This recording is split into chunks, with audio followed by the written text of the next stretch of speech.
The Epic River Expedition, Part 1, Day 1. It was the middle of July. I woke up early on that summer morning so I could pack for my next trip.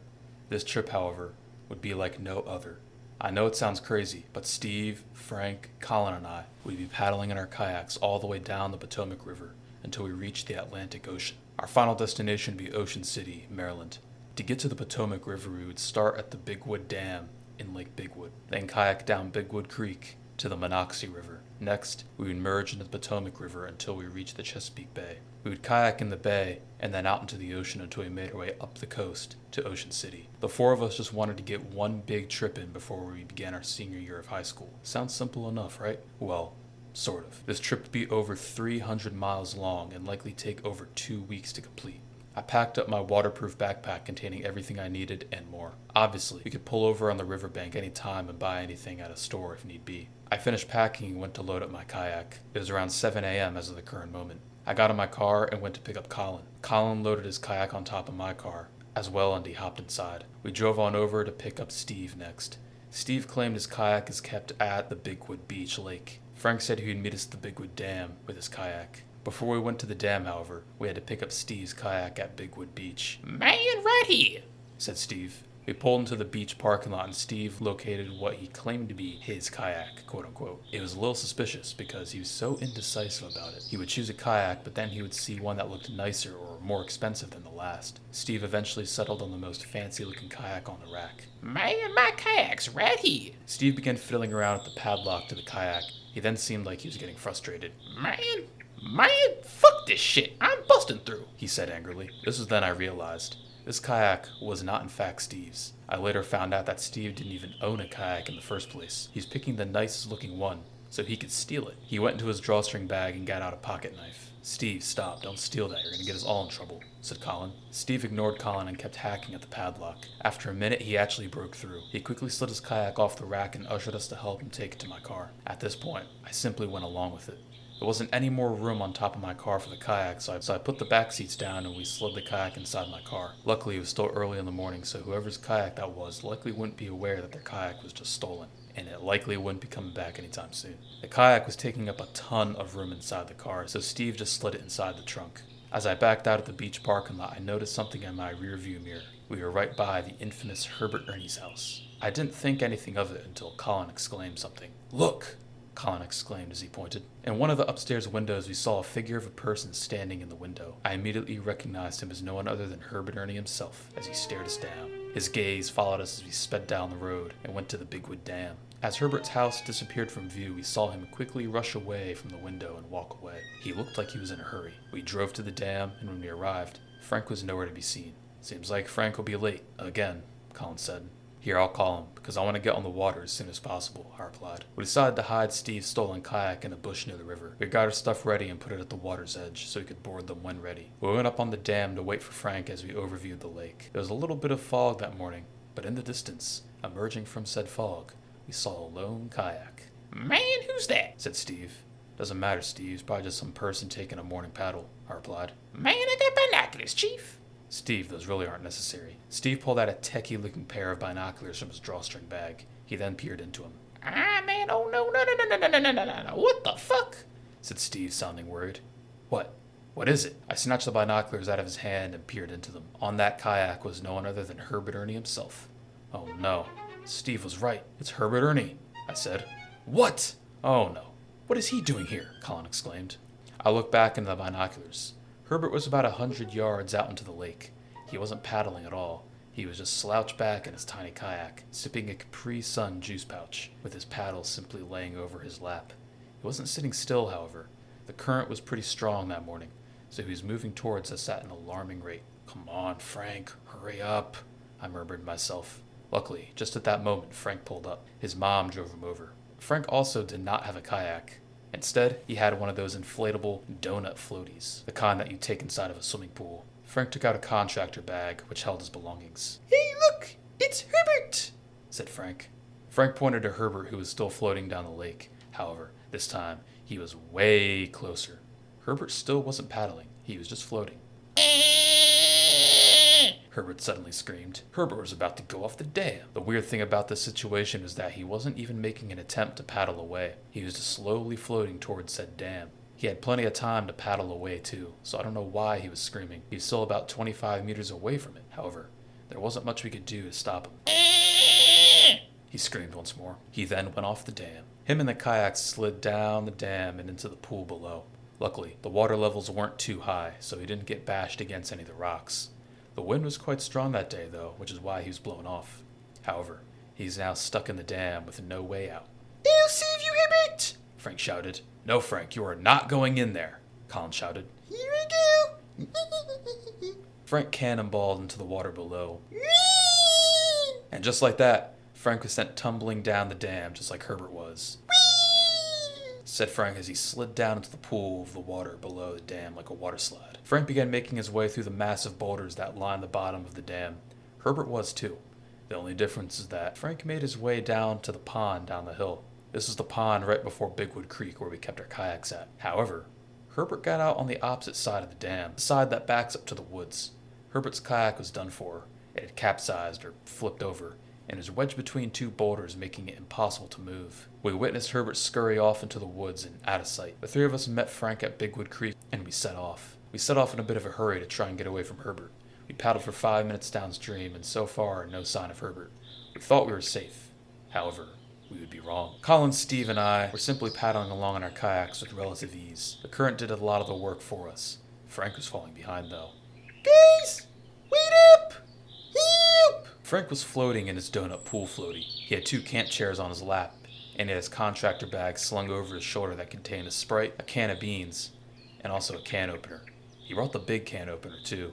The kind that you have to plug into a wall for it to work. His phone was just in his pocket. He was way too underprepared for this trip. Hey, let's wait for Frank, I said. Man, it's ditches, slow ass, Steve replied. No, we're gonna wait for him. Yeah, and you better get used to it, Colin added. I have a feeling this won't be the first time we'll have to wait for Frank. Fine, G, but I'm taking off. Steve paddled away and we waited for Frank. Frank had no way of paddling, so he was pretty much at the mercy of the current. He was slow, too. Colin and I actually devised a plan, so he wouldn't have to keep waiting for Frank. Colin brought a 25-foot length of rope in his backpack. Yay! Colin's gonna tow me! Who said I was towing you? This is for Nick to use, said Colin. Hey, yo, I'm not doing that. I drove your kayak and you over here, so you can return the favor and tow Frank. Besides, I have to catch up with Steve, and I know Frank would definitely slow me down. Colin grunted in frustration at the fact that he would now have to tow Frank at least until we got to the Potomac River. I began catching up to Steve. He was really pushing it with his kayak. Even though there was a current and you didn't have to paddle too hard, Steve was in full-on steam mode. However, one of the corners he rounded way too fast so as to not run into a beaver dam. Whoa! What the fuck, man? Steve exclaimed as his kayak was tossed upside down by the swift-moving current, dumping Steve into the water. Steve was hoping that no one saw him. He tried to play it off cool and tough, as it was no big deal, but he did need help getting back into his kayak. Yo, come help me, man! I came over to Steve and flipped his kayak back over, and he wriggled back in. Hey, let's pull over and stop for lunch, I told Steve. We'll also wait for Frank and Colin. Fine by me, man. It took 5 minutes for Frank and Colin to arrive. We pulled over on a riverbank which led into the woods. We actually walked pretty far into said woods, in which we came across some boulders which we could sit down and eat lunch on. Good thing we stopped, guys. That was tiring, Frank said. Frank looked winded, which was weird because he was doing absolutely no work whatsoever. Colin and I pulled out our food bags which contained our lunch. Frank had a Snickers bar in his pocket. Steve decided he wanted something more nutritious. Man, all this pattern got me worn out. I need some gains grub. Steve then went off into the woods in search of food. The area we stopped at was dense and green, but pretty scenic overall. Soon Steve came back. He was carrying an old glass jar he found in the woods with dirt stains on it so you couldn't yet see what was inside. It had an old rusty lid on top too. Steve then showed us the inside. Inside he had collected 5 crickets, 2 cicadas, 4 worms, 3 beetles, and 1 huge spider, which stood out the most. The spider he got was huge. I don't know about Steve, but I would have never even touched that thing. What is this? Colin said in disgust. My grub, G. You're not eating that, are you? Yeah, man, this is my lunch. Perfect post-workout gains grub right here. Well, man, here I go, said Steve, sounding pretty unsure of himself. Steve picked up a small cricket and popped it into his mouth. The cricket was small, so he quickly swallowed it as he winced in disgust. Next, he picked up the spider. He held it by one leg as it dangled above his mouth. The spider wriggled around frantically as it tried to escape. Fuck it, man, said Steve. He lowered it into his mouth and began chewing. He then immediately spit said spider out. Fuck, man, that is so nasty, Chief. Fucking nasty, that is shit. He screamed as he ran around the area spitting it out. He then retched up a bit too. I looked at the chewed up spider he'd spit out. He only bit into it once, and it was still moving on the ground. Absolutely disgusting. My man, give me something to get that fucking taste out of my mouth now. Colin then gave him some Gatorade energy gels. Man, that tasted like eating your own shit after you dunked it in rotten ass mayonnaise. Did somebody say mayonnaise? I want mayonnaise, said Frank. Frank, there's no mayonnaise, I said. I used to break my cheese balls. Man, give me some of them cheese balls, exclaimed Steve.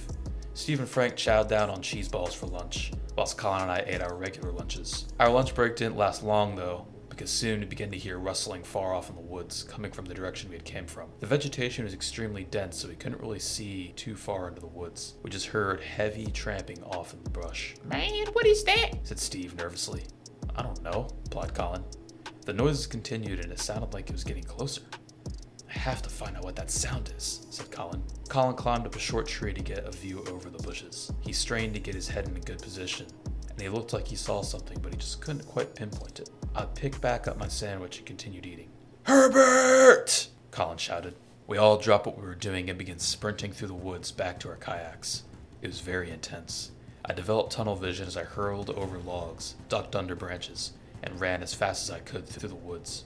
The whole situation was like a high-speed chase through the woods, kind of like that running scene from that one Harry Potter movie. Soon, we made it back to our kayaks.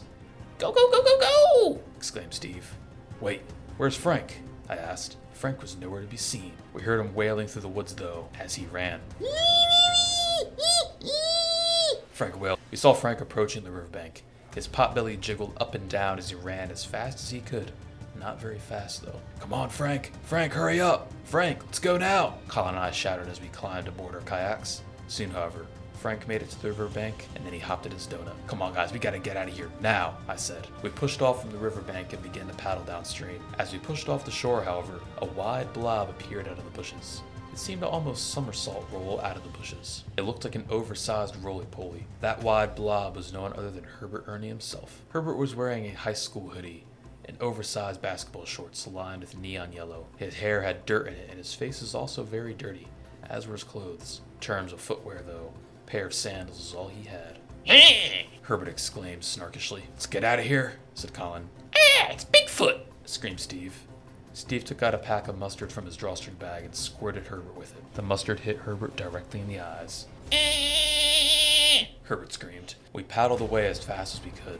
Herbert stood out on a sandbar and got into the crab pose. We all tried to paddle away as fast as we could from there, except for Colin, who was still towing Frank. This part of Bigwood Creek was fairly straight, so we saw Herbert maintain the crab pose on that sandbar until we rounded a bend and he disappeared from sight. The rest of our time at Bigwood Creek was uneventful.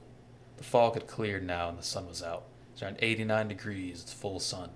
Typical summer cicadas buzzed loudly in the trees. We were traveling through a pretty swampy and overgrown, quite Frankish environment. Steve and I were in the lead, and Colin and Frank were bringing up the rear. Frank was now out cold in his donut, with his head conked back and everything. Then we saw an opening up ahead. It's like we're in the Monocacy River now, I mentioned. Man, finally, Steve replied. How about we stop at Pinecliff Park? I said. Yeah, sounds good, added Colin. In the Monocacy River, the sun was blistering. Colin, Frank, and I decided to skim along the edge of the riverbank.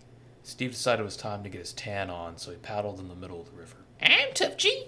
I embrace the heat. I was paddling with Colin directly behind me. I wasn't paying attention to what was in front of me, though. Look out, I said. I ducked quickly to avoid a massive clump of dirty leaves. They were the kind that clump together and hold all sorts of nasty stuff. Huh? Colin said. It was too late, though. Colin ran face first into the leaf clump, spilling dirt everywhere. Ugh! Exclaimed Colin. Then, a massive spider landed in Colin's kayak. Colin tried to bat it out, but he failed. The spider began crawling up towards Colin. Colin then began scooching to the back of his kayak. He stood up and tried to bat at the spider again. However, he lost his balance and actually fell out of his kayak and into the muddy water. He fell in so his whole body got soaked, even his head. I used my paddle to fling the spider out of his kayak. He was then able to easily climb back in. However, now, he was covered in muddy river water, and his kayak was all dirty too. I believe there's like a water pump or something at Pinecliff you can rinse your kayak off at, I said. Hopefully, Colin replied. Frank was still out cold. He was even snoring now. His hands and feet were dangling in the water. Some of the dirt/leaf dumped on top of Frank, too. Not that he minded. Steve had sped way far ahead and was waiting for us at Pinecliff. He was sitting on a bench with his Bluetooth speaker pressed against his ear. I could hear some rap music playing quietly from where he was. Wake up, Frank, Colin said. Hey, I'll be right back. I gotta take a massive dump. How badly? Asked Colin. It's bad, bro, I replied. I hurried off to the park outhouses and knocked on the door. Occupied, I heard a man say. I waited another minute and the man still hadn't emerged, but luckily there was another restroom, so I just used that. I went to the other restroom and knocked. No response. I opened the door to the other one and went inside. I locked the door and sat down on the toilet. I froze, however. I heard something moving and squishing around in the pit. It came to me that there was something moving around down there where the waste fell, below the toilet. At first I jumped to the conclusion that it was definitely an animal, like a raccoon or something. I was a little uneased by the sounds, but I figured whatever animal it was likely couldn't climb the walls, as the pit toilet was decently deep after all, and so I sat back down. What happened next, though, is something I will unfortunately remember for the rest of my life. Ugh! I exclaimed as I felt sort of like grass, like a piece of grass or some other plant poking at my butt. I immediately jumped off the toilet in surprise. I then saw a dead plant stalk being poked out from the toilet bowl, as if it was some sort of staff in a way. Pokey pokey, where is my booty? I heard a voice say. I peered down into the toilet and was surprised when I was greeted by no one other than Herbert Ernie himself. He had somehow crawled down into the pit toilet. He was covered in fecal matter and other waste. He had made some sort of head wrap out of the used toilet paper. He was now munching on a pack of those fruit gusher snacks. He had constructed a mound of poop and molded it into some sort of throne in which he was standing on top of. Hello there. You have encountered the toilet troll. They say you only find these in fairy tales, but here I am, said Herbert. If you want to use the toilet, you agree to buy me a milkshake. Herbert, what are you doing? It's me, I said. Nick, shouted Herbert. What are you doing in the bathroom?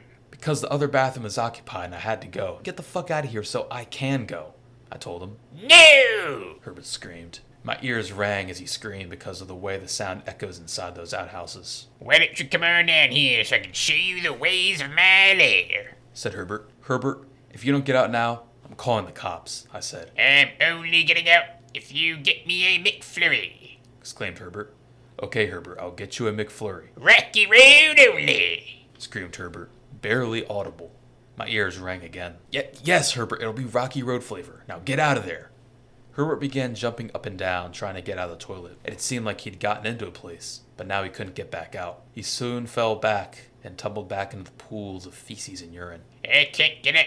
You'll have to bring me a ladder. Okay, Herbert, I'll find something. I went outside and looked around for a ladder, but obviously there was no ladder, and so I searched the woods a little bit. I soon found a dead log on the ground with lots of broken off branches. I figured Herbert could try climbing up on that. I brought it back into the pit toilet, hoping no one would see me carrying a 70-pound log into the bathroom. I walked inside and stuck it in the toilet. Herbert scurried up it in like under 3 seconds. I left the log in the toilet and told Herbert to get away from me since he was still covered in fecal matter. He still had his toilet paper wrap on his head too. By now, the other bathroom was available, and so I just used that. Herbert was waiting for me outside. Where's my Rocky Road McFlurry? Herbert screamed.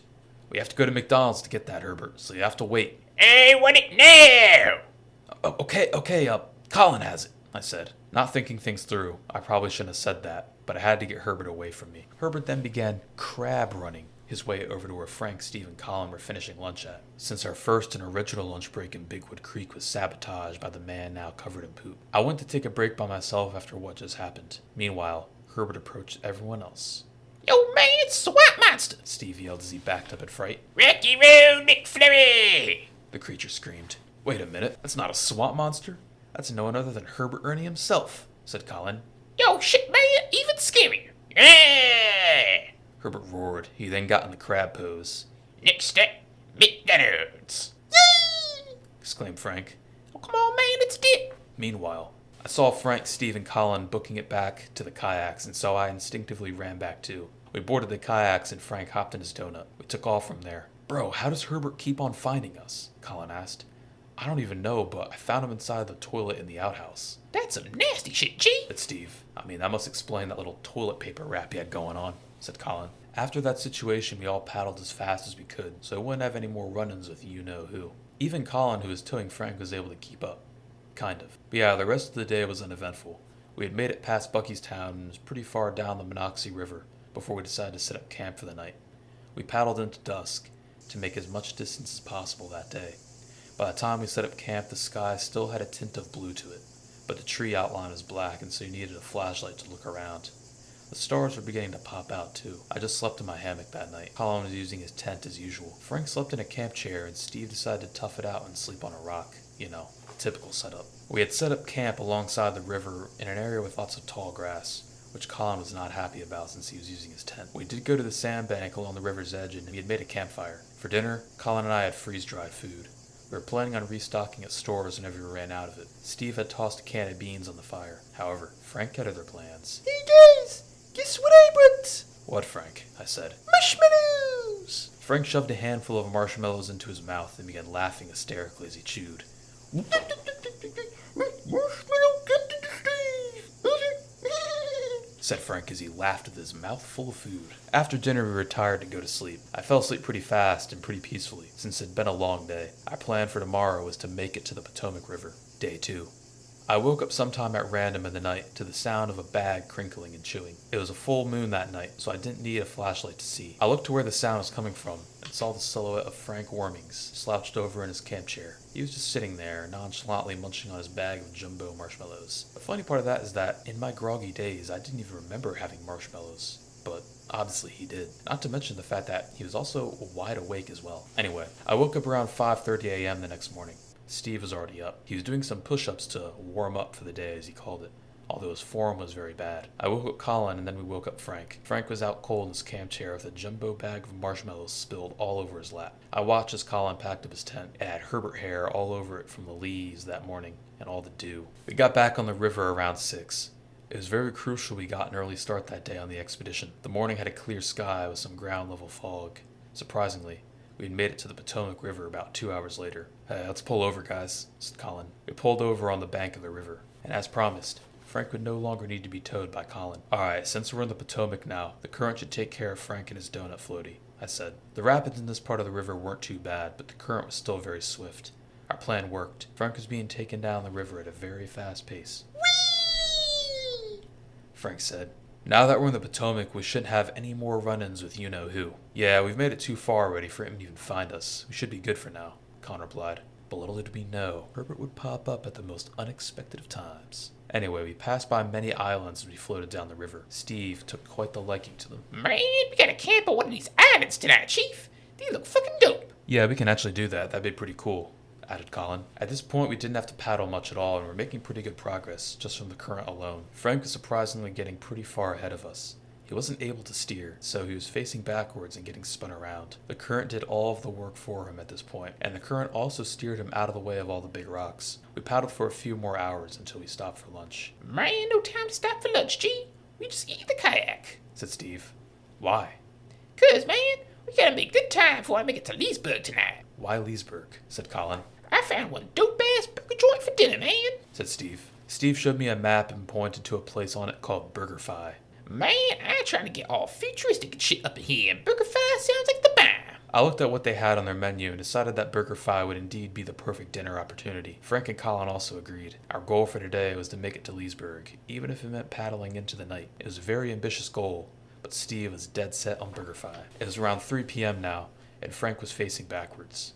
He was munching on the very last of his jumbo marshmallows. Once he finished the marshmallows, he whipped out a pack of mayonnaise and swigged it down, just to wash down all the marshmallows. The next section of the river was uneventful. We were all beaten down by 9 p.m., but BurgerFi was still in our future. By the time it was around 11:30, we had made it to Leesburg finally. It felt good to stand up and stretch after sitting down for so long. Where are we going to put our kayaks? Asked Colin. We have no locks.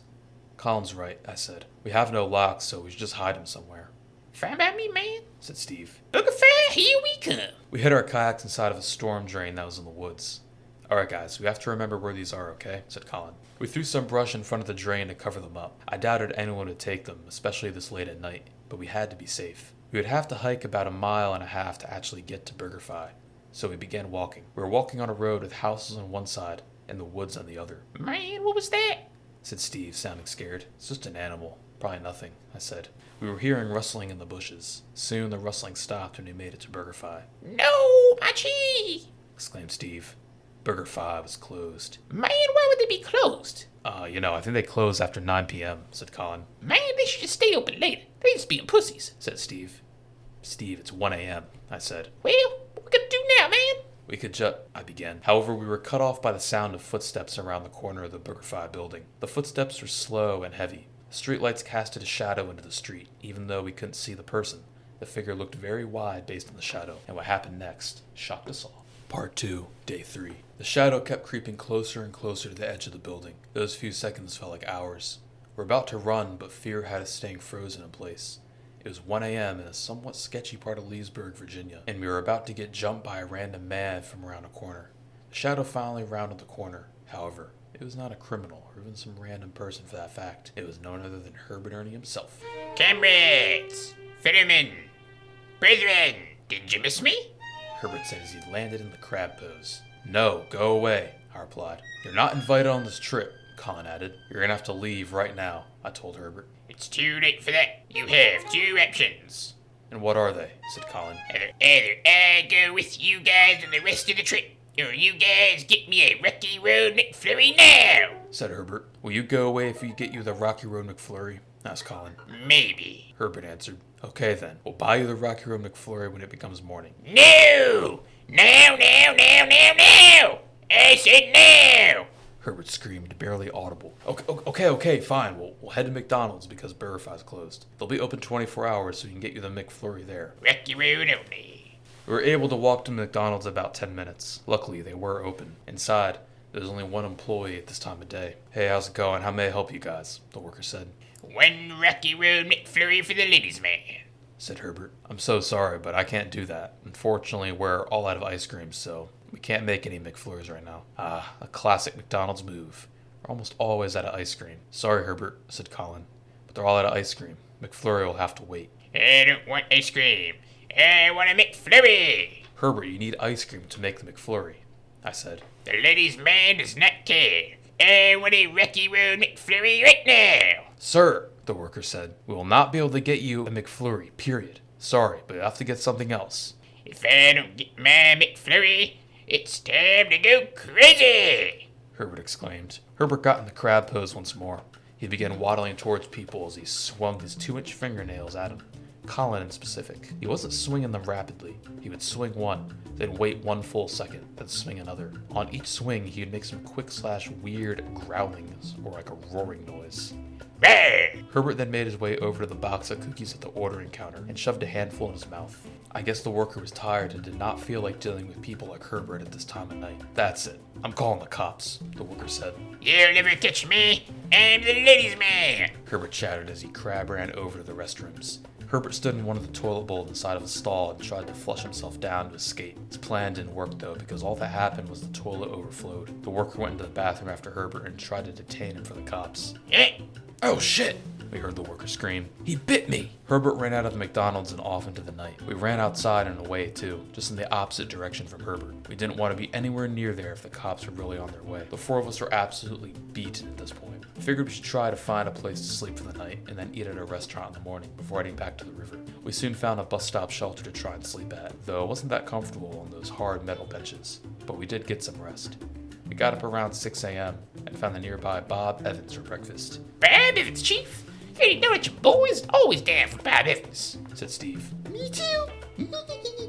said Frank. The Bob Evans had just opened, so we were literally the very first customers there. We got a table for 4 and were seated immediately. Colin and I ordered water for our drinks. Steve was disappointed to find out that they didn't have rum this early in the morning, and so we ordered Coke. Frank ordered a Sprite. For our food, Colin ordered a French toast plate with biscuits. I ordered steak and eggs. Steve ordered the sausage platter and Frank ordered pancakes. The food came rather quickly since we were the only customers. The food was not very good though. My steak was very chewy and not heated up enough. The eggs tasted and felt, they kind of looked like the microwave eggs. Colin's French toast looked undercooked. Steve devoured his sausage platter and Frank did the same to his pancakes. Frank then washed down his meal with a Sprite and a pack of mayonnaise. It took us a half hour to walk back, so by the time we made it back to the river it was like 7:30 a.m. Luckily our kayaks were still where we left them, although it looked like Colin's kayak had been used overnight as it was wet. We dismissed it and got back on the river. Since we didn't get to last night, we decided we were going to make camp on one of those islands we kept passing yesterday. We were making decent progress. Not as fast as yesterday because you're still tired from last night though. Colin and I agreed to set up camp a little earlier today just to have time to relax, while there is still daylight. The river was running pretty smoothly right now, and Frank was again in the lead, even though he kept spinning around and his feet were constantly dangling in the water. Man, when we make it to DC, we gotta hit the club, G. Said Steve. If we're fast, we should make it to DC in the next 2 to 3 days, I replied. Yes. Said Frank. Yeah, replied Colin. I've got a leak in my donut. Frank, are you serious? Colin asked. Nope, just kidding. Frank's donut then began to tilt to one side before deflating. You guys, looks like I may or may not have a leak after all. Frank's donut continued to deflate and sink in the water.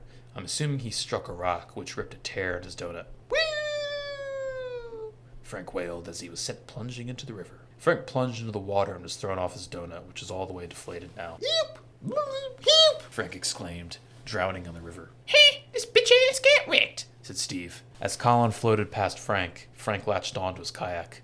Well, Frank, don't flip me over, said Colin. Colin struggled to keep his kayak afloat as Frank climbed on board. Frank climbed into the back part of his kayak. You don't mind, Colin? Frank laughed.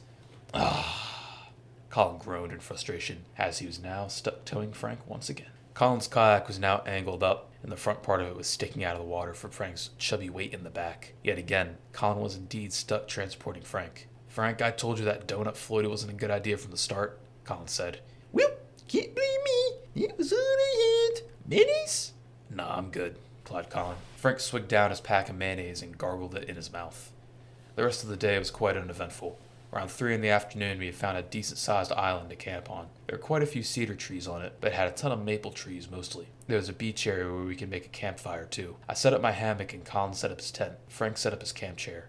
Steve wanted to build a survival shelter, Man, I'm going 40 on the extreme tonight. said Steve. I guess it's better than sleeping on a rock, said Colin. That's right, Chief. I'm set up a luxury crib. Steve disappeared off into the woods, so I decided to get a campfire going on the beach. It was fairly dry out, so I didn't have too much trouble getting it going. I guess Frank was worn out, though, because he was already out cold in his camp chair. I relaxed by the fire for now. The place where we set up was very scenic. If the trip kept up like this, then we would have a normal and fun trip. Little did I know, though, that that was far from what would be happening. Around 6 p.m., Steve finally emerged from the woods. Steve, what happened to your sleeves? Said Colin. Man, it's hot in that forest, so now it's a tank top. Steve had cut off the sleeves of his shirt with a pocket knife, and so now it was indeed a tank top. When the sun's out, these guns are out, G. Steve, by the way, did not have any muscle. Man, now it's time to fish. The bushcraft way, of course. Steve pulled out a big stick, which had a messy, dull point on the end. He then went over to the river and attempted to spearfish, but that was obviously an epic fail. Man,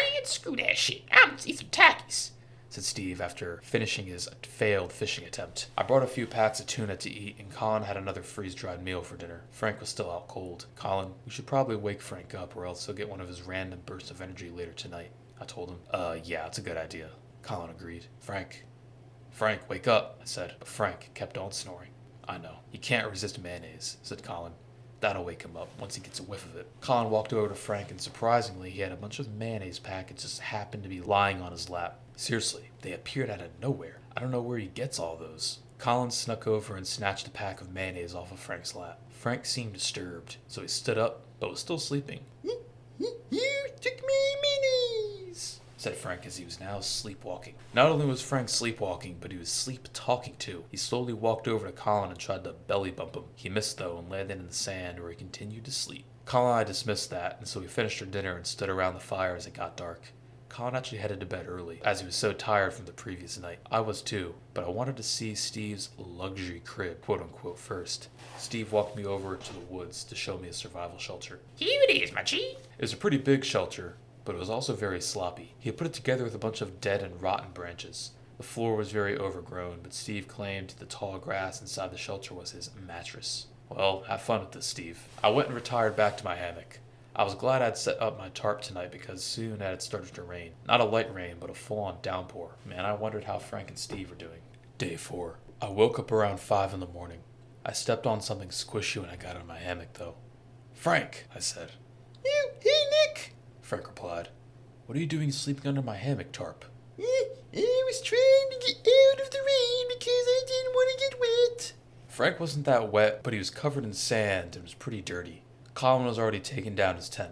Steve was curled up in a ball under his survival shelter. He was absolutely drenched from the storm last night. I took down my hammock and had a few energy bars for breakfast.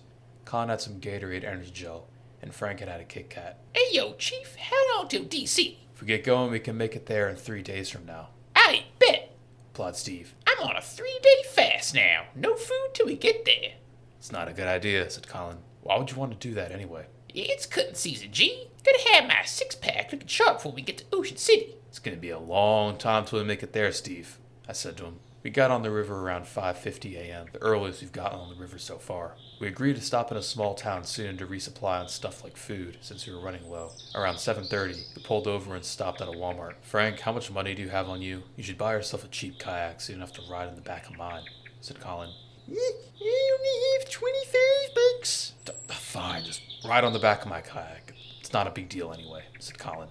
He was obviously coping, though. Colin and I went inside the Walmart and stocked up on freeze-dried meals and other food. Steve went over to try and buy a gun, My man, said Steve to the guy working behind the gun counter. hit me up with one of those 48 caliber rifles. I'm gonna need to see your ID to make sure you're over 18, said the guy. Steve is actually 18, though, so we showed the guy his ID. Perfect, now I need to see your gun license. Steve, however, did not have a gun license, Come on, Chief. You know that I know that you know your boy don't need no fucking license. said Steve. No license, no gun, You looking for trouble, boy? Steve told the worker. Leave or I'm calling security, the worker said. Steve, what are you doing? Let's go, we have to find Frank, I told him. Fine, man, but I'll be back for you later. Steve told the worker. Steve, Colin, and I searched around the store for Frank. As we were searching, we passed by the outdoor sports section, which happened to be right by the front of the store, by the main doors. We noticed a small kayak that looked to be right off the shelf. The kayak was on the ground and turned upside down, so the bottom was facing upwards. The kayak then began slowly moving towards the exit. It appeared as if it was moving all by itself. At first, surprisingly, no one noticed it. What is that? A woman shouted. The kayak then diverted from its route to the main exit door and was now headed straight for the women's restroom. It's headed for the bathroom, a man shouted. Some employees immediately rushed over the kayak and flipped it over, revealing what was behind all this. It was no one other than Herbert Ernie himself. What are you doing? A worker said. We watched as Herbert slowly opened his mouth. His jaw opened frighteningly wide. He then quickly bit the worker's ankle, like a snapping turtle. Ah! He bit me, the worker said as he hopped on one leg and held his ankle. Herbert ran out of the store before anyone could catch him. We went back to shopping. Frank had picked out another inflatable pool floaty. This wasn't a donut, however, rather a shark. Are you sure you don't want us to just buy you a kayak, Frank? I said. Nope. I'm sure. I want this. Okay then. Yay! We headed back from Walmart and returned to the river. Frank was excited to try out his new pool floaty. This pool floaty had some shade too. However, when Frank got inside, he took up the entire space due to his chubby size. He looked super cramped. Frank began then floating ahead of us. We got back in our kayaks and kept on going. The river had a very strong current now, and the riverbanks were beginning to steepen up a bit. Cedar trees now lined the edges instead of maples. It's kind of weird because I thought that there were no more hills/mountains down this far, but maybe I was wrong. Otherwise, we thought nothing of it. The river stayed like that for quite a while. Frank was so far ahead of us that we could barely see him at this point. Meanwhile, Steve was busy making his plans for when he hit up DC. Man, when we get to DC, we hitting up the club. You really want to go to the club? Asked Colin. Ho, ho, ho, you bet I do, Chief. We gonna go up in there, get slap-ass drunk, and hit up some chicks. When we hit up DC, everyone's gonna know about it, because we finna be the goats of the city. We kept on paddling for another hour or so until we noticed something. There was a drone flying in the sky above us. We didn't think much of it at first until it began lowering itself. It produced a high-pitched whirring noise. Hopefully this drone leaves soon, I said. Yeah, it's getting quite annoying, replied Colin. We had to raise our voices because the drone is now like 10 feet above us and was quite loud. The drone hovered right in front of our faces then. We tried to ignore it, but it was literally right up against us at this point. There was a camera on the front of it with a small flashing red light indicating it was filming us. I watched the camera lenses adjust behind the main lens. It looked like it may have been zooming in on us. Why would someone do this? I said. Let's try and get away from it, Colin replied. However, the drone still kept hovering in front of us. I noticed a tag on it, meaning the owner either neglected to take it off or that it was stolen. It was a Walmart tag too. And based on what had just happened at the Walmart earlier that day, my suspicions instantly peaked. Colin, you don't think that you know who is flying this drone, do you? I asked. However, Colin didn't even have time to answer, as the drone flew extremely close to the front end of Colin's kayak. I wasn't expecting this, but a sticky dart was then shot out of the front of the drone. It landed and stuck on the front of Colin's kayak. Then, A robot voice came out of the drone. Location detected. Oh, no, exclaimed Colin. He reached up to try and take the sticky dart off, but it wouldn't budge. The sticky dart was about 3 inches long. It had a little toilet plunger head which stuck to Colin's kayak. There was a small flashing red light on it too, and it seemed to be waterproof. Now that our location had been pinned, a microphone came out of the side of the drone. We immediately recognized the voice. Not only did it greet us, but that voice is no one other than Herbert Ernie himself. I grabbed my paddle and began swinging at the drone. I soon managed to snap off one of the helicopter paddles on it, causing it to crash into the water. It didn't sink right away, however. It floated. The propellers were still whirring around at full speed, but you could tell that it was now short-circuiting, based on the sparks that were flying out. That was when we heard the voice of Herbert Ernie again. However, now, the voice is all warped and the microphone was malfunctioning. As Colin and I floated away from the drone, we looked on the riverbank. It was none other than Herbert Ernie himself standing there. He then slouched over in one of those beanbag chairs, also presumably stolen, and sipping on a go-go squeeze applesauce pouch. He had the drone controller in his other hand, and as soon as he noticed that we were looking at him, he jumped up and into the crab pose. He began waddling at a rapid pace down the riverbank. It's kind of terrifying how fast he could do that little crab waddle of his. "Let's get out of here," said Colin. "Why does he want to follow us so badly?" We paddled into the afternoon, eating lunch in our kayaks. I was blown away by how much progress we were making. Colin and I figured that we could actually make it to DC by tomorrow. We've been paddling today up until 2 p.m., and we had actually traveled 20 miles according to the app on my phone. We intended on paddling until around 8:30 or 9 p.m. We could likely knock out 30 plus miles in one day. Steve had paddled pretty far ahead as of now. "Hey, I'm a paddle ahead to catch up to Steve. Feel free to catch up whenever," I told Colin. Colin said he wanted to bring up the rear for a while, as to enjoy the scenery. I paddled ahead, and I soon paddled up to where Steve and Frank were. Frank looked like he was having a very fun time in his new shark floaty. Whee! I continued paddling ahead. I guess I was feeling energetic, and the current was pretty swift, making it very fun to paddle in. I got a little farther ahead than I intended to, though. The riverbank was now extremely rocky, with 100-foot tall cliffs in parts. The rocks were lined with cedar trees, and rocky islands dotted the river. It was weird how the scenery had changed so much. There were huge rapids at this part of the river too, and I was actually getting pretty wet. That's when I heard a faint roar off in the distance.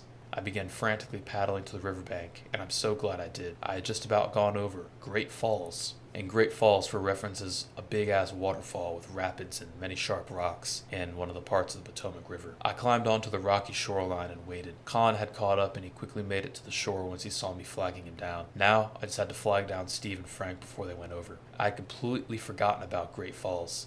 Steve barely made it to shore. Emphasis on barely. Frank, however, since he was in an inflatable pool floaty, he had no way to steer.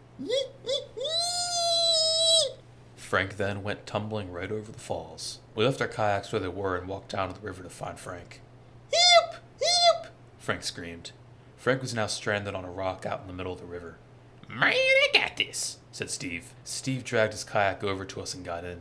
He went to try and save Frank, but he too was swept away by the current produced by the falls. He hit a rock and his kayak was tipped over, dumping him into the river. "Oh no, my G!" exclaimed Steve. He held on to his kayak for dear life. We figured we'd meet Steve once the water got calmer downriver, but for now Frank was priority. "You still got that rope, right, Colin?"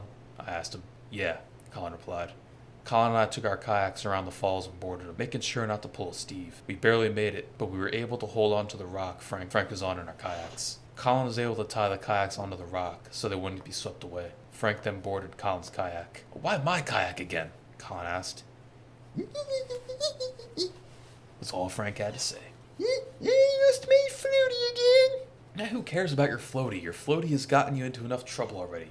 Plus, we have to catch up to Steve, I told him. We made our way through the rapids and currents of the Potomac River. After another 30 minutes of paddling, the water finally calmed down. There was still a current, but the rapids had faded. I checked the map on my phone and found out we had only 5 more miles until DC. It was kind of obvious that we were getting close because of all the highways and buildings that were nearby. Yay! Frank squealed. Frank's shark pool floaty was sitting in the water ahead of us.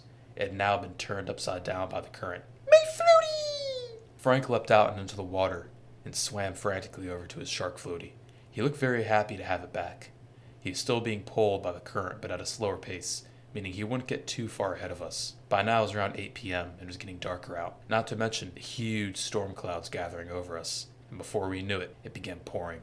The rain was so bad, our kayaks were actually filling up with water, and we might have sank if we didn't do something. "In here!" I shouted. Since we were now in a more urban environment, the banks of the river were lined with massive concrete walls. On one side of them was a circular hole. It was a storm drain. There was no solid land between the water and the wall, and so we paddled right against the wall, stood up on our kayaks, and hoisted ourselves into the sewer. Frank needed a bit of assistance, but we got him up too. We hoisted up our kayaks and Frank's pool floaty. "Hey, let's just stay the night in here and we'll hit up DC tomorrow," Colin said. Hey! Sewer party! Exclaimed Frank. We left our kayaks near the entrance and went to go and explore the sewer. Colin and I used our headlamps to see, and Frank used his phone flashlight. "Wait, what about Steve? We completely forgot about him," I remarked. I have him on Snapchat, said Frank. Frank pulled up something called the Snap Map, where if the other person has it enabled, you can see their location. Luckily, Steve did have his on. I looked on Frank's phone to see where Steve was. He was already in DC.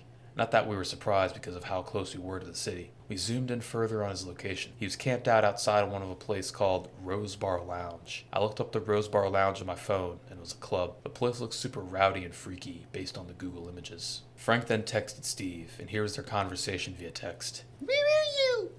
Camping out so I can get first in line when the club opens. Can we come? You know it, Chief. Just make sure you stop by the liquor shop on the way to pick up some Chris champagne, G. Okay. Steve's at the club, Frank told us. We continued exploring the sewer. The sewers went back and deep, too. We had to make sure we didn't get lost. As we were looking for a somewhat decent place to settle down for the night, we heard the last thing any of us would want to hear, especially as of right then. Off in the darkness, we heard something splashing in a puddle. It was footsteps, but at a very rapid pace. The footsteps were also very scattered too. There would be a set of extremely fast footsteps, but then they would abruptly stop before starting back up spontaneously again. They wouldn't be going on for that long either. Only like a set of 10 fast, shuffle-like footsteps. It was too dark for us to see whatever was making that noise, even with our flashlights. Whatever it was, however, it sounded wide, if that makes any sense. We then heard the noise of a straw sipping. It was a sound it makes whenever you're almost out of your drink. The sound echoed from the darkness into the quiet sewer. We then heard the sound of crunching, like eating a bag of chips, followed by the sound of another straw slurp from an almost empty drink. Only now it sounded like it was powering up, quote-unquote, for something. We booked it in the direction he came from. He must have wanted to get revenge on us for destroying the drone he stole. We ran until we lost him, which we did. Or so we thought. Now, however, we were lost. We soon came across a hole with one of those storm drain lids above us. We climbed up the ladder and peeked out. This hole led us right up into the city. It was still raining pretty heavily. We could have slept in the sewer that night, but based on what we had wandering around down there, we did not want to do that. Not only that, but the sewer was nasty, with rats scurrying around everywhere along with muddy puddles on the floor. There were big spiders too. Frank, however, actually wanted to sleep in the sewer. Hey, let's get a hotel tonight since we have money, Colin said. I agree. Frank was outvoted on the sewer, so we got a hotel instead. It's around 9 p.m. when we exited the sewer via the storm drain. We hoped that no one had seen us as we ran through the rain and into a Hampton Inn. Luckily, it had plenty of vacancies and so we booked a room. Colin and I each got our own bed, whilst Frank slept in the office chair. I found it weird how he chose the office chair, even though the hotel room had a pull-out couch. I fell asleep instantly, but not before I took advantage of taking a shower, which Colin did too. Even Frank took a shower, but when he got out, I could tell he poured Axe all over himself, which was odd because I don't even remember him bringing body spray. Frank just laughed. Day 5. In the morning, it felt nice to be rested and cleaned up. The 3 of us headed down and chowed down on the hotel breakfast since we were starving. I think Frank must have downed at least 10 waffles, but I wasn't keeping track. Alright, let's go meet Steve, I said. I got out my phone and got directions to the Rose Bar Lounge. Luckily, it was only a 10-minute walk from our location, and so we got going. The rain had cleared up and the day looked nice in terms of weather. It was around 9:30 in the morning because we had slept in a little bit. Frank supposedly let Steve know that we were on the way. Once he arrived, Steve met us outside. Apparently, he had slept under a bus stop shelter to wait out the storm. Man, I told you I was tough. I toughed it out last night just like these jits on the street. Just like a real thug man does. Hey, whatever you want to say, Steve, replied Colin. So, you want to get into this club? Woo, bitch, I'ma get laid today. You already know that. Because we all be getting dapper up in the city. What Steve said made absolutely no sense at all. Man, look at all these people, all decked out in that Gucci and Balenciaga, exclaimed Steve, pointing to people entering the club. Yeah, so? That means we gotta level up our drip. Why? Said Colin. Man, we can't be walking in a luxury club looking like this. We gotta get some swag on. I'm talking money on my game. Steve insisted on leading us somewhere, and so we followed him. Within another 10 minutes of walking, we arrived at a Zara store. Introduce Steve. This place looks pretty expensive. Frank said. Man, shut the fuck up, you broke fat bitch, said Steve. This shut Frank up for a while. We walked into the Zara store and Steve went directly to the jewelry section. Man, I want this, Steve told the clerk. Alright, that'll be $7,000, replied the clerk. $7,000, man, I can't pay that shit. Yeah, Steve wanted to buy a $7,000 Rolex watch. Steve fiddled around in his pocket and pulled out a quarter. Man, I pay you this now and you can pay you the rest later. Sorry, no can do. You either pay for it all now or you can use credit. Man, I ain't got no credit card. You got me fucked up. Well, sorry then, you can't buy the watch, said the clerk. Steve stormed off, so the rest of us followed him outside. Hey, yo, anyone here got $7,000? Why would you even ask that? I replied. I bet, G. We gotta find a way to make $7,000 right now. Why, so you can buy that watch? Yeah, the thug man wants the watch. I know where we can get money. Said Frank. We can go and ask people for politely, or we can read a wishing well. Frank cackled. Nah, my G. I'm here trying to live life extreme. We gotta do something big. Luckily, Thug Man has just a plan. What's that? Said Colin. Let's start a band. A band? I said. No, a wishing well, Remarked Frank. Nah, G.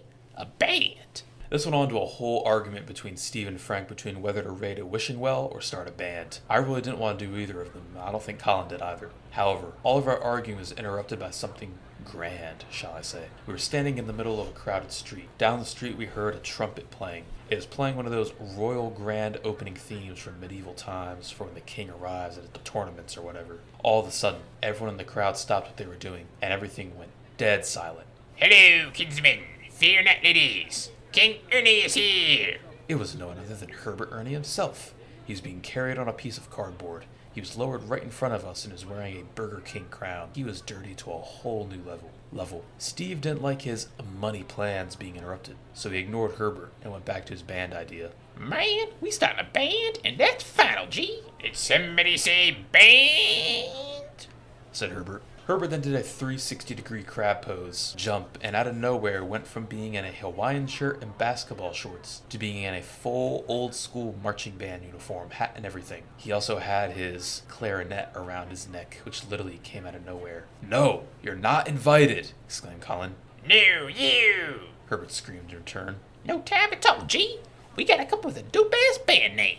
Said Steve. The Lady Tickler, exclaimed Herbert. No, no, no! remarked Colin. the man is fluffy. Frank's name made no sense at all, and Herbert's name was just plain old unacceptable. But Steve came up with an okay name. The Five Guys Rise. Alright, I guess I'm fine with that, I said. What are we gonna do? Besides Herbert, none of us have actual instruments, Colin added. Steve went on to explain how we're going to put together one of those street bands they play where people give them money. For instruments, they sing and bang on buckets or drums. We ended up being sent on a scavenger hunt around the area for materials to be used for the band instruments. I found a glass bottle that I would blow into as a flute. Colin constructed a rubber band guitar by stringing rubber bands into a piece of cardboard, and Steve claimed he was going to rap. Frank, however, had other plans. When we met back up with Frank, he was decked out in a bunch of those reflective insulation tubes, the kind they use when building houses at construction sites.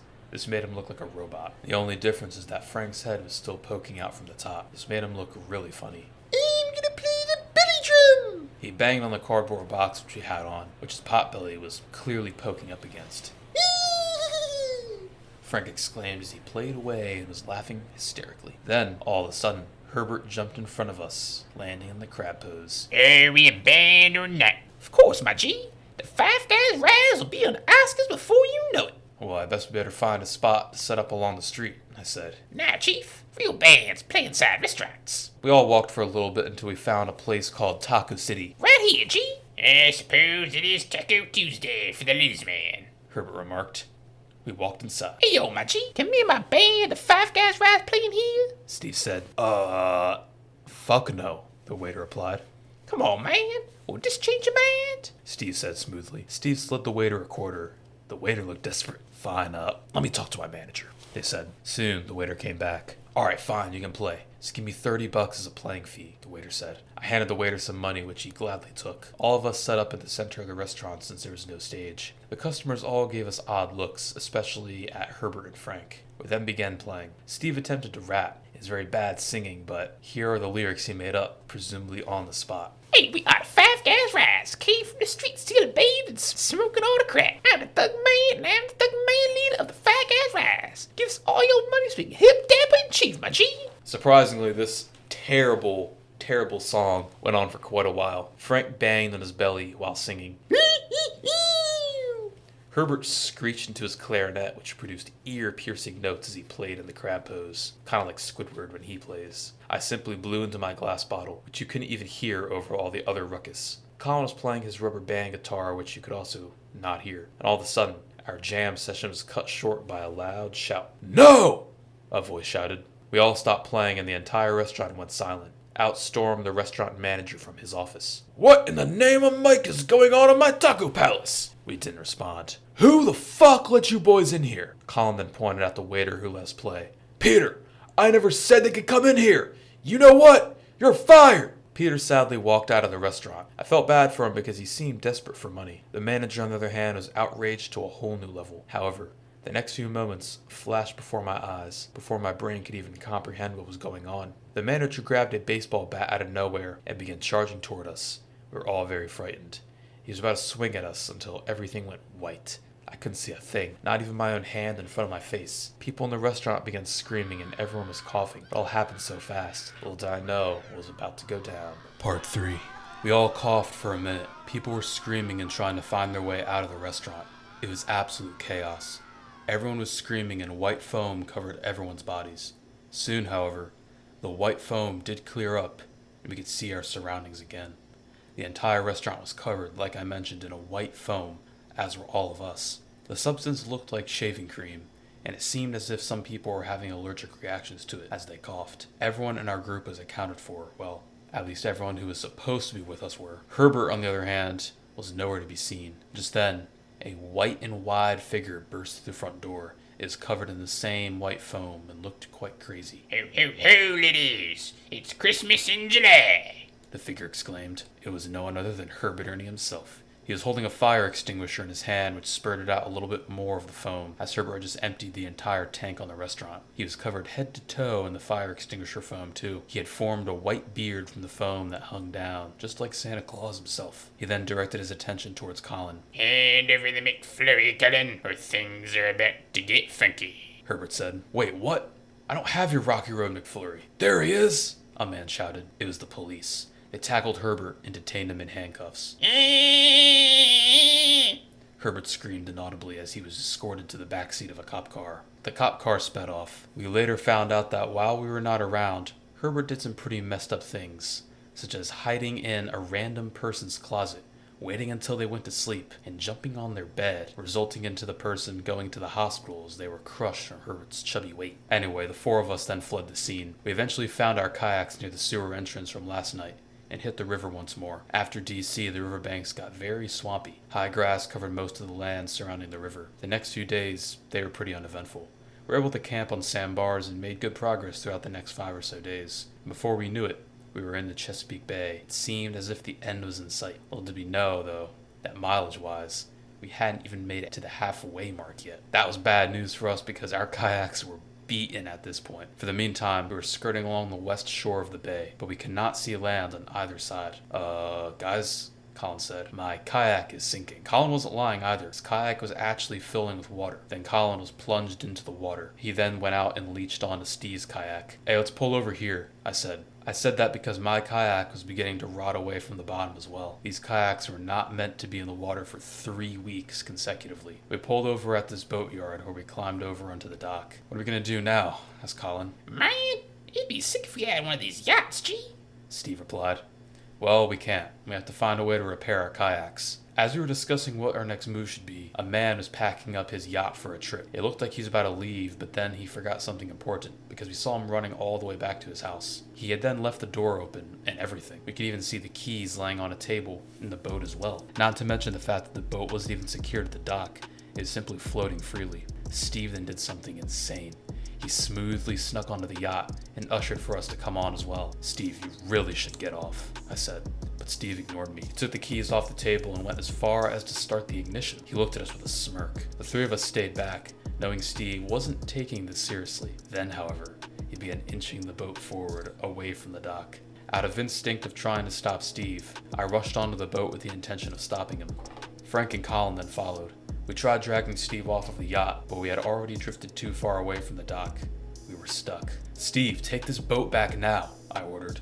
Come on, man. I've always wanted to sail a yacht, G. It's the opportunity of a lifetime. Plus, it'll just be a quick ride, then we return it. Steve, we can't just steal a boat. The guy could be back any second, Colin said. Colin and I argued with Steve for a bit. Frank seemed fine with whatever. Then I heard a voice shout, "Hey!"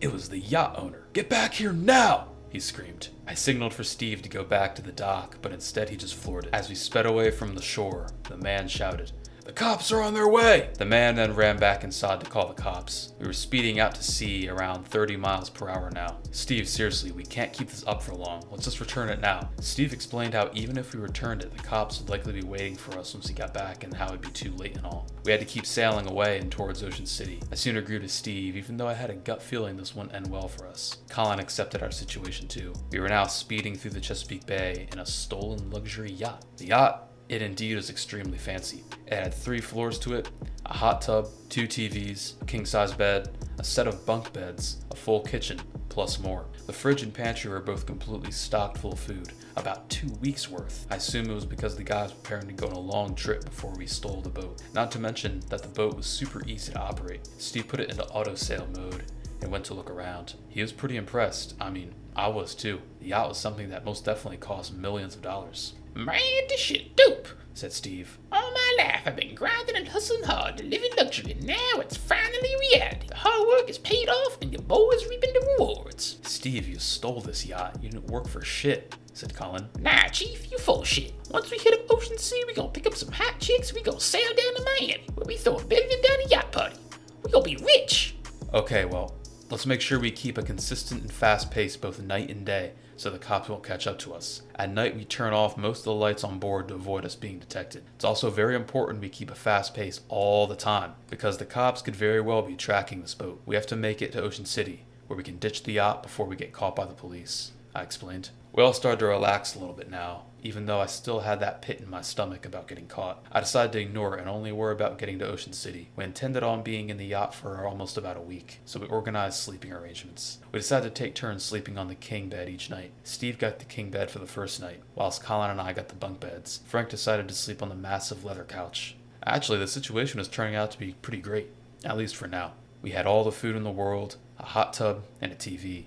Not to mention all the time to relax in the world, which felt nice after weeks of kayaking, but the best thing of it was that there was no Herbert Ernie. Evening set in and we cooked up some pasta for dinner. After that, we all relaxed in the hot tub whilst watching some funny shows on TV. We went to sleep and the next morning we chillaxed all day long. Land was nowhere in sight, and the crisp sea breeze combined with the vast ocean view gave an awe-inspiring sense of freedom. I was the only one on deck. Everyone else is hanging out inside the boat to get out of the heat. I was soaking in the view, reflecting on life and getting lost in my thoughts. I was in a sort of meditative state, just staring off into the vast blue abyss, when a small dot obstructed my view. I could barely see it, but it was very far away. I thought nothing of it. It was too small to be a boat, but too big to be a piece of trash. So I was honestly pretty confused.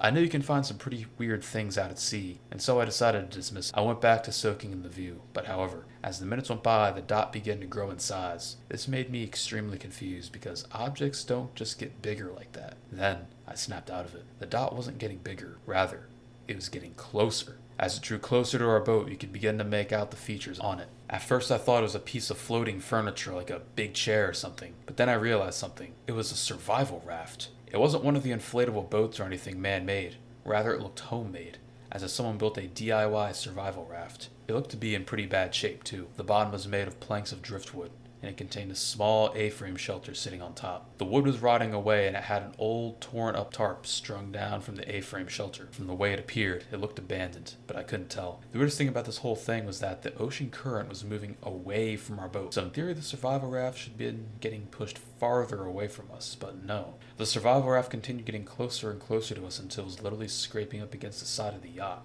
It almost seemed as if it was just gravitating towards us, and no one appeared to be paddling the raft or anything. It just moved against the current all by itself. I honestly didn't know if anyone was inside or not, and so I called down. "Hello?"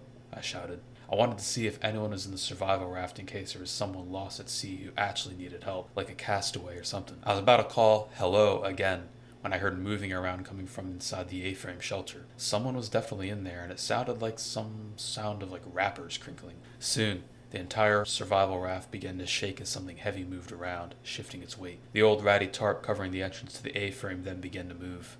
That's when I realized that someone or something was crawling out to greet me. However, what crawled out of that shelter shocked me. What crawled out of the A-frame shelter was in fact a castaway. However, it was the last castaway that I ever wanted to see. That castaway was none other than Herbert Ernie himself. He was barely recognizable at this point. He had no shirt on, exposing his pale, chubby flesh. He wore oversized basketball shorts and the same pair of slides from when we first encountered him at Bigwood Creek on day 1 of the expedition. Warts covered his chest and belly, and I could smell him from all the way up on deck. The most notable thing about him, however, was his head. He had grown a huge beard. The beard was tangled and had food crumbs strewn in it. It hung down a solid foot from his chin. Herbert had gone full hobo mode, and he looked quite scary if I'm being honest. Hooray, Nick! Sea Captain Ernie has arrived! What? How did you find us? The sea captain must never be separated from his loyal crew. We're not your crew. How did you even escape the cops? Herbert ignored my question. I want a Rocky Road McFlurry now! Herbert demanded. We don't have any McFlurries on board, Herbert. Once I finish this trip and get home, I can send you one in the mail. No! Herbert had a crazed look in his eyes. His hair was so messy it looked like a tornado, and drool leaked from his mouth, which was hung wide open, allowing the drool to soak his beard. He looked very McFlurry deprived indeed. Herbert then began to slowly climb up the side of the yacht. I don't know how he was doing it, but something told me those 3-inch long fingernails had something to do with it. I yelled at Herbert to get down immediately, but he obviously wouldn't listen. As I leaned over the edge of the yacht, I noticed Herbert had reached a window on one of the lower floors. He had pressed his hands against the glass and smushed his face on the window. He then began tapping on the window as he screamed. Just then, I heard another scream coming from inside the yacht. Ah! That scream was coming from Colin. He sounded terrified. I rushed downstairs to a small lounge area where Colin was reading a book. I asked Colin why he screamed, and he then pointed to the window. I now knew why he screamed indeed. Herbert was directly at the window with his hands and face squished against the glass. His mouth was wide open as he screamed. Inaudibly as he repeatedly tapped on the glass. Herbert then proceeded to climb farther up the boat. He's trying to climb on board, I shouted. We need to stop him. Colin and I rushed to the deck. When we arrived, Herbert was already beginning to climb over the railing. Colin and I tried to shove him back over the railing, but he was too heavy. Then he bit Colin and proceeded to fall onto the boat deck. Herbert immediately got up and began waddling around frantically as he screamed like a maniac. He began raiding the kitchen and knocking things over. He was making a complete wreck of the place. We need to do something, said Colin. I quickly thought of something to stop Herbert, and settled on the idea of grabbing a fire extinguisher and knocking Herbert out, which worked. With Herbert now incapacitated, Colin and I rushed downstairs to get Steve and Frank. They had utterly no clue what was going on, and were just chilling in the AC. Frank was taking an afternoon nap, and Steve was playing on the Xbox. They had no clue of the monster now on board this now stolen yacht. Herbert's here, exclaimed Colin. Ah, come on, man, don't fuck with me like that, G. Steve said. I'm trying to play Halo. This isn't a joke, he's really here. Just come up on deck. Colin, Steve, and I went back up to the deck, only for Herbert to be nowhere in sight. He's gone, exclaimed Colin. I'm telling you, he was just here a second ago. Man, it's fucking hot out. I'm going back downstairs, said Steve. Steve left whilst Colin and I looked for Herbert. Theoretically, I could have just forgotten about it and went back to relaxing, but I wouldn't be able to stomach the fact that Herbert Ernie, of all people, was on our boat somewhere. Just then, we looked towards the back of the boat. Standing there was none other than Herbert Ernie himself. His clarinet appeared out of nowhere, and he began playing the Titanic theme song, except it was extremely out of tune and raspy sounding, because his playing sounded hideous. Ladies, it's time to confess my love, Herbert said. He then stood up on the back railing and got in the crab pose. Screamed Herbert as he had now lost his balance. He then fell back into the water beneath him. He proceeded to swim back to his survival raft, where he disappeared into the A-frame shelter. Then, the survival raft faded into the horizon as we sailed away. Seems like some problems can be solved by themselves, I said. Yep, replied Colin. We both clapped our hands together in satisfaction. We headed back inside, and the rest of that day went by as normal, as did the next few days. Fast forward a few days later, and according to the GPS, we were about 90 miles from Ocean City, and we had just rounded the tip of the peninsula that separates the Chesapeake Bay from the Atlantic Ocean. We could certainly tell that we were in the real ocean now, because of how much rougher the water was. At this pace, we could likely make it to Ocean City by tomorrow, and we were all excited. However, It appeared that we would have one more obstacle in our way before we made it. As evening began to approach on our last full day of the expedition, Colin pointed out the massive storm clouds that were not that far off in the distance, and around 7 p.m. that evening, they were practically right on top of us. Guys, let's batten down the hatches, I said. We brought all our stuff inside, locked the doors and windows, and shut all the curtains. We were sitting down in the lounge area, beginning a movie on the flat screen TV, when we began hearing the rain come down from above us. The storm had started. Not long after that, the yacht's hull began slowly rocking back and forth as waves crashed against it. As this was going on, I couldn't help but think, I wonder how Herbert's doing right now. We all finished the movie and tried to go to sleep. Tonight was my turn on the king bed, so Steve slept on the couch, and Frank and Colin slept on the bunk beds. I randomly woke up in the middle of the night. I checked the clock, and it was around 4 a.m., so very early in the morning, and the storm sounded brutal outside, but not too brutal that it posed much of a threat to the yacht. Situations like these made me very glad that we weren't in our kayaks anymore. However, what happened next would be what turned this night from a cozy night's rest on the seven seas into a complete nightmare. I was half asleep when we were all jolted by a loud bang sound, which rocked the whole ship tremendously. All of us were still secure in bed, except for Frank, who was thrown from his top bunk and onto the floor. Woo! I got out of bed and decided to go down to the bottom level of the yacht to see what had happened. I was shocked when I was greeted by 3 feet of icy seawater that was rising exponentially fast. I had no clue what was going on. Maybe a whale struck the boat or something, but it didn't matter. We had to get off that boat now. Guys, get up and find flotation devices, I shouted. Everyone frantically rushed and we tried looking around. The boat had no lifeboats, and we couldn't find the life jackets. The power had been cut because of the storm, and so we had to use our phone flashlights to see. We had no more time to look, though, because water had begun to flow into our level of the yacht. Get to the deck, yelled Colin. As soon as we stepped outside, we were greeted by 50-degree temps and 60-mile-per-hour winds with heavy rain, too. The bow of the boat was plunging into the water at a rapid rate, and we were all instantly soaked when a huge wave swept over the deck. Our yacht wouldn't last much longer, so we all grabbed a big table off the deck and threw it into the water. Dive! I shouted. Colin, Steve, and I all jumped into the water. Frank, however, was hesitant. Come on, Frank, there isn't much time, I don't know, guys. This looks pretty scary, said Frank. Come on, Frank, do it now, I yelled. Okay, here I go. Frank wailed as he jumped in. We all grabbed onto the table to keep us afloat as we watched our yacht disappear beneath the waves forever. Now we were stranded in the ocean. No life jackets and in freezing waters in the middle of a storm. At night, holding onto a fucking dinner table. I thought we would die of hypothermia in those freezing waters, but we didn't. We survived the storm and by some miracle made it till morning. All of our phones were broken because of the water, and other than that, we had nothing on us at all. The skies had thankfully cleared up, but as of right now, the whole situation seemed hopeless. We had no idea which way the currents would take us, and since we were in the ocean now, our chances of finding land before we died were much slimmer. In other words, if the current pushes us anywhere in the direction of the east, we're dead. A total of 9 hours had passed since our yacht had sank, meaning it was likely around 1 in the afternoon now. The sun was beating down intensely on us and there was no shade, and I really hated the feeling of my feet dangling above water that was likely thousands of feet deep. Man, now this is what I call some real tough man's adventure, Said Steve. You can say that again, Steve. This is the best adventure I've had in my whole life, I replied. Boat! Shouted Colin. Yay, it's come to rescue us. Frank squealed. In the distance, on the horizon, is what appeared to be a small rowboat. It didn't look like much, but at least they were here to likely rescue us. We didn't have to do much calling out to it because it appeared to be already making its direction towards our way. However, as the boat, quote-unquote, got closer, we realized it wasn't a real boat at all. It was a survival raft. We all got a dreadful pit in our stomachs, or at least Colin and I did, as we realized it was the same survival raft from that yacht incident a week ago. How did it find us? I asked myself. Steve and Frank, on the other hand, looked very excited. Over here, G! Steve exclaimed. Hold up, wee boys. We'll be getting funky here in a minute. A quiet, raspy voice said from inside the A-frame shelter. Hey, Frank said, quite cheerfully, honestly. The survival raft continued towards us. Again, no one was paddling or steering it of any kind, and there was absolutely no current or wind today, so I don't know how it was even moving in the first place. Soon, the survival raft got so close it bumped into us. That very moment, we heard more rustling come from inside the A-frame. Then, a wide figure emerged from the shelter. It quickly stood up in a crab pose. Hello, ladies. The figure said. That figure was no one other than Herbert Ernie himself. Nick, Darren, Steve, Frankie, what are you guys doing here?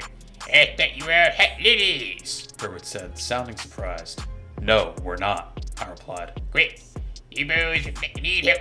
Help our man luxury cruise ship now. I think we're good. We'd rather stay here, Colin answered. Now! Herbert screamed inaudibly. We all rushed to climb on board the survival raft. It wasn't like we had much of any other option at that point. It was extremely cramped, but at least we were out of the water. Kind of. The raft wasn't put together very well at all. Water was seeping through the bottom logs, so no matter what, our butts would always be wet. But now that we were on board, I could better examine the raft. Herbert claimed that the raft was 100% homemade, and I could tell it was. The bottom logs were held together by old pieces of rope, and the A-frame shelter appeared to be held together by Herbert's very own earwax. Feel free to spend the afternoon enjoying the luxuries of the SS Ernie. Then, I want everybody inside the captain's quarters at 9 p.m. sharp.